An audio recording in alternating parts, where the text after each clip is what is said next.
Welcome to the Rim Break Rodeo. We hope this video helps. In this video, I will explain how to use a circle compass. First, let's get familiar with its parts. You'll notice two main components: the pivot point, which anchors your circle, and the drawing arm, which holds your pencil. Understanding how to adjust the distance between these 2 points is key to creating circles of various sizes. Always ensure your drawing surface is stable and ready before you begin. Now, let's set the radius for your circle. Take a ruler or straight edge and measure the exact distance you want from the center to the edge of your circle. Carefully adjust the compass legs so that the pivot point and the pencil tip are precisely this measured distance apart. Double-check your setting to ensure accuracy before moving on to the next step. With your radius set, it's time to draw.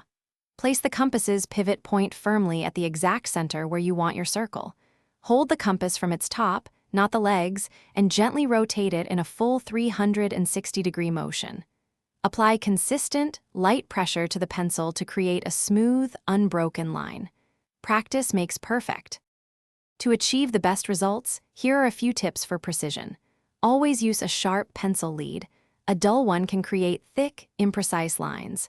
Before tackling your final project, practice drawing several circles on scrap paper to get a feel for the compass. Also, regularly check that your compass joints are tight to prevent any unwanted movement during drawing. Happy drawing! Thanks for watching. Consider subscribing if we helped you.